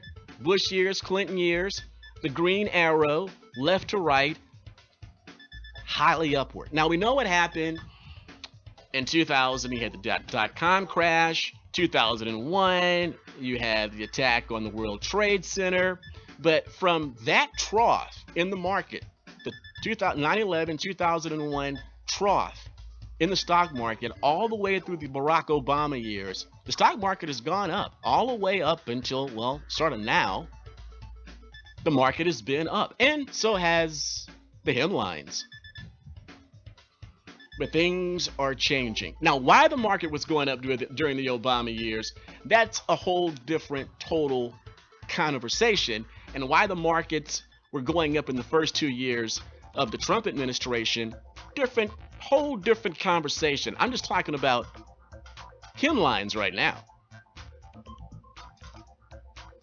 And so if we're going to use hemlines as a gauge on how to invest our money in the market, well, what does it say about 2019 when the hemlines look like this? Oh my, oh jeez, oh please, oh jeez.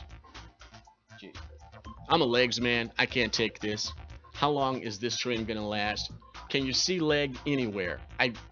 How long is this gonna last? What does this mean for the market? Oh my god, hemlines haven't been like this since the Carter years.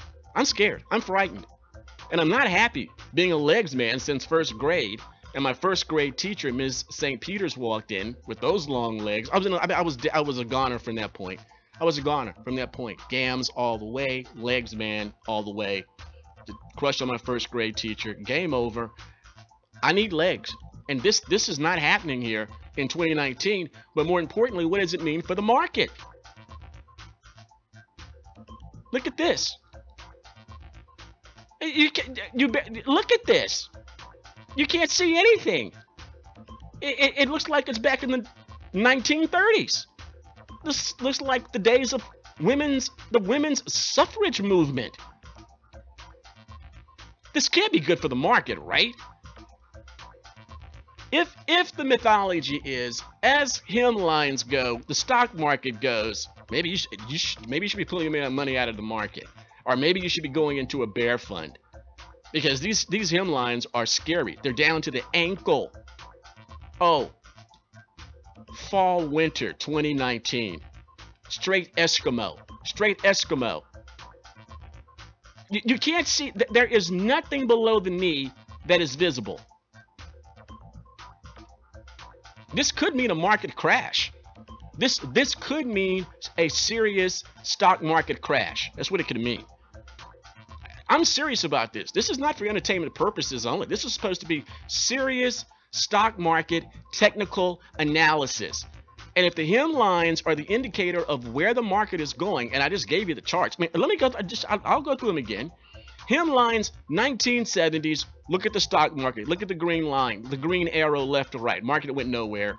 Look at those last few years, those Carter years of the market, and the hemlines went down. and the market went down. And for the whole decade of the 70s, the market went nowhere. Nowhere. Then Reagan came. Thank you, President Reagan, for two things: a great market, a great economy, and high skirt lengths.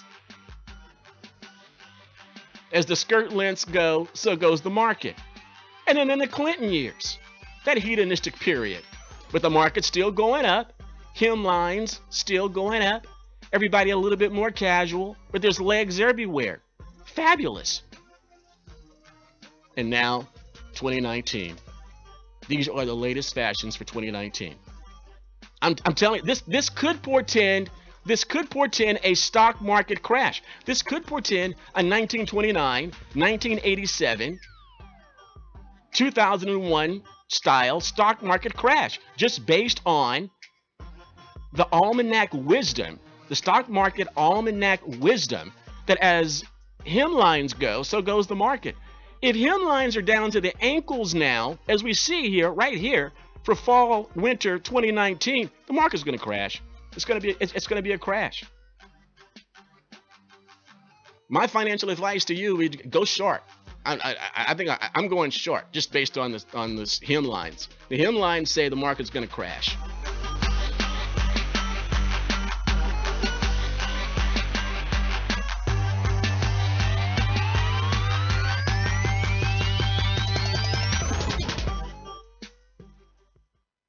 RER Cross is the Christian programming of RagingElePhantsRadio.com. Pastor Stephen Broden is a featured Bible teacher. What runs interference with God's instructive word are Satan, the world, and the flesh.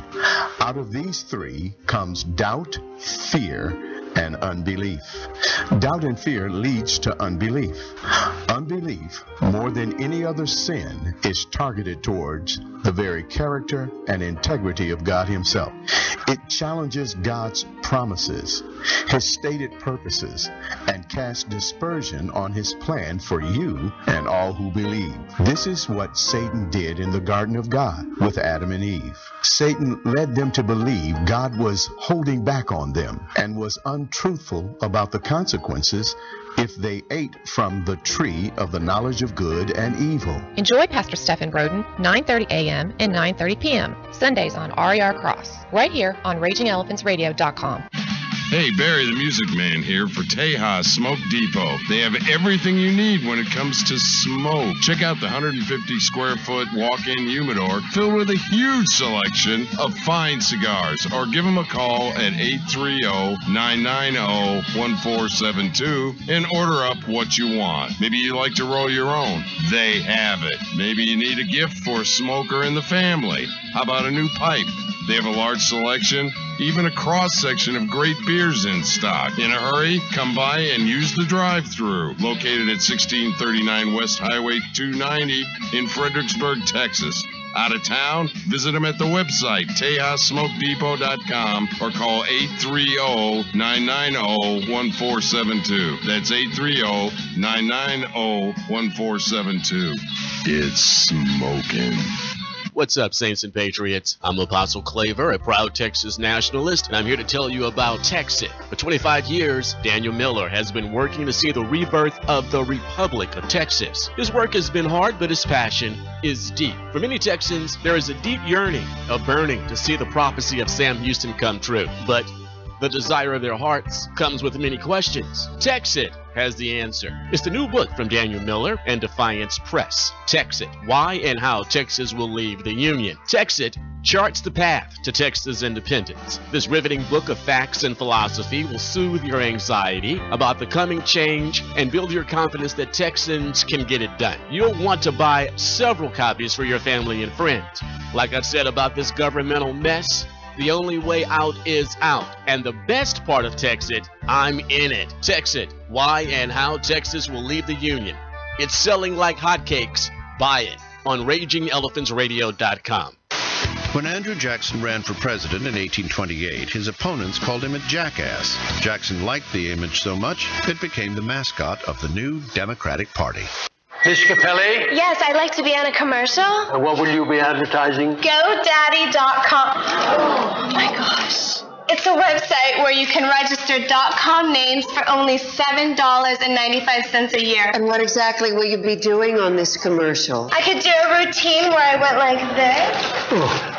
Surely by now you must realize that you're upsetting the committee. I'm sorry. I didn't mean to upset the committee. May I suggest a turtleneck? Visit GoDaddy.com to the RER Marketplace. The battle for liberty rages in every Texas community, none more so than in the nation's fourth largest city, Houston, Texas. A tyrannical mayor denies the right to vote to the citizens of the city, signs executive orders that violate the Texas Constitution and the charter of the city, and issues subpoenas for the sermons of pastors. And when the frontline leaders against the mayor's totalitarian agenda wanted a broadcast partner for their faith, family, and freedom tour, who did they request? RagingElePhantsRadio.com. There are a lot of great folks that we owe a big debt of gratitude for promoting this issue from day one. I want to recognize my friend Claver and the folks over at Raging Elephants over here. He was on it from day one. Every single week this man talks about this issue. And so thank you, Claver, for never giving in, never backing down, and continuing to be that loud conservative voice. RagingElePhantsRadio.com, the rebellious voice of Texas liberty. Take us wherever you go. Raging Elephants Radio, streaming on your computer, tablet, and smartphone. I think it is important for me to make a comment on this whole Jussie Smollett thing. I never heard of the guy until apparently this fake attack that he staged that's all in the news right now. Because I just don't watch network television. I'm totally bored by it. I don't think I have watched a single episode of the show called Empire. I know there's a lot of black people on the show, so I guess as a black person, perhaps I'm contractually obligated to watch the show. But in all honesty, I don't think I've ever watched a single episode, and I don't think I probably ever will. I might. I can't say never. Never say never. But it might happen by accident or something. I don't know. I didn't even know this guy. Who was this guy? I don't know who this guy was. And apparently he's a musician too. I don't think I've ever heard any one of his songs. I throw on secular music from time to time. But I don't think I've ever heard of the guy. These Democrats. I mean, think about it. I mean, never mind the whole blackface thing. Never mind the whole Klan costume thing. I think Northam was the guy in the blackface. I don't think Northam was the guy in the Klan uniform. I don't think. Because later on, he admitted to wearing blackface to do the moonwalk. So I think he liked the idea of being able to produce melanin.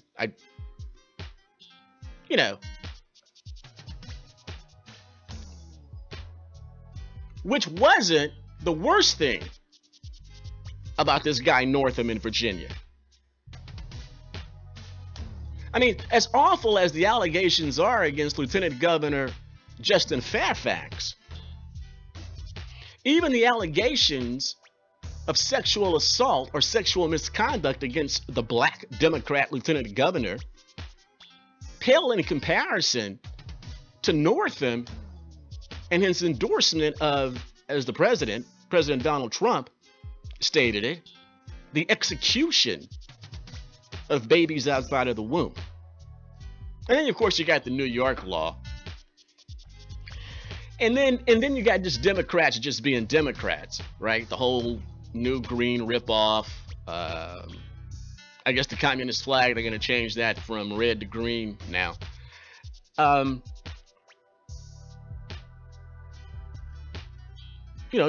Democrats just poo-pooing all over themselves. Just, the Andrew McCabe thing.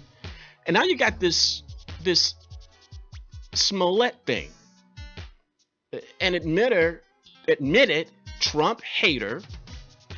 And he's just another one who's right down the line with the rest of them, like Kathy Griffin, who did the beheading of Donald Trump, and Trump Shakespeare in the Park, where they depict the assassination of Donald Trump, etc., etc.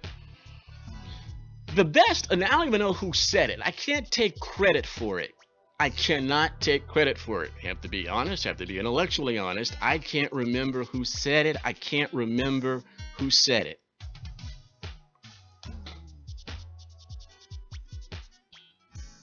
And I apologize for that, because I should give proper attribution, but it wasn't me. But the Smollett thing shows that Trump supporters, or should I say Republicans, or the liberty-driven as a whole, don't act the way Smollett said they act. There's no indications of that. None. Zero. And the analysis that I heard from the person that I'm not able to give attribution to is that the hoax and the other hoaxes about Trump supporters being violent, or previously Tea Party activists being violent, or Republicans being violent, is because we're not. So they have to stage it in order to fit the narrative that the real brown shirts of the United States are the Republicans, the Trump supporters, when in fact it's not going on. So they have to stage it. They have to do a Hollywood production to make it look like we're hooligans on the right. Those of us who are liberty driven understand the purpose of self-defense and when violence is appropriate and inappropriate, more so than perhaps any other demographic in the United States. Those who are liberty driven do not use violence in a gratuitous manner, and certainly not in a political manner, aggressively, only in self-defense. And then you feel like your liberty is being abridged, and they're coming for your liberty, and then straight up violence, it's required to defend your Jesus-given liberties. But we're not a violent people. We don't advocate violence in order to be able to advance our political agenda. In fact, we find it to be appalling. We find it to be tyrannical. It's against our dogma. We believe that our principles and ideas are so much more superior that if articulated properly, then conversion of those who do not believe as we do will take place, and thus our electoral power will increase. But no, not the left. They have to manufacture an attack to make us look like thugs. You guys remember the pictures, the rallies in the days of the Tea Party rallies. They would take pictures of a venue before the rally, and then they would take a picture of the venue after the rally, and after the rally, the venue was cleaner than what it was before the rally, like at some public park or stadium or something. That was the character of the activist of the Tea Party movement, the right. This ludicrous statement by Spartacus up there in New Hampshire. I need to find the soundbite to prove it to you. I'm sure you heard it. He said the only terrorist acts that have ever been done in the United States of America have been done by those on the right. I wonder what Steve Scalise feels about that. I wonder how U.S. Congressman Roger Williams of Texas feels about terrorist attacks only coming from the right. And he wasn't called out for it. And then Kamala Harris having a shopping spree with her public relations team. Oh, that would be those employed by big corporate journalists, big corporate journalistic media. Yeah, having just a girl's day out, having a shopping spree with Kamala. Lord have mercy, I hope she didn't buy that blouse she was trying on. It looked like one of those, what was the name of that game? And you put it on the floor and you had like the different colors, green, right leg green, left leg twist, whatever. I think it was called Twister or something like that. That blouse looked like the game board for Twister. That's what it looked like. So this whole Smollett thing, they have to stage violence to make the right, the liberty-driven, look like hooligans. When they straight up are. They are Antifa. They are Occupy Wall Street or Occupy whenever, wherever, however, through violence. They are the ones that will bust down your door, battering ram your door like Tucker Carlson. I wish they would. The Doberman would meet them first, and his primary job is to distract while firearms are gotten to. And then the threat would be properly neutralized. I love y'all. Thank you so much for joining me. Hey, be sure to share everything about Raging Elephants Radio that you possibly can. Whenever you're watching the video live stream, share that video link. Hey, beat the censorship algo, okay? I'm Apostle Claver T. Kamau-Imani, the Christian politician, your ultra-conservative soul brother. My enemies under the pink dome call me the purifier, and I like it. Another fantastic program for you tomorrow. I hope you tune in, and I hope you be just as edified, encouraged, gratified, strengthened tomorrow as you were today. From Houston, may the Lord Jesus bless you, and may the Lord Jesus bless the future independent sovereign republic of Texas. Because the only way out is out.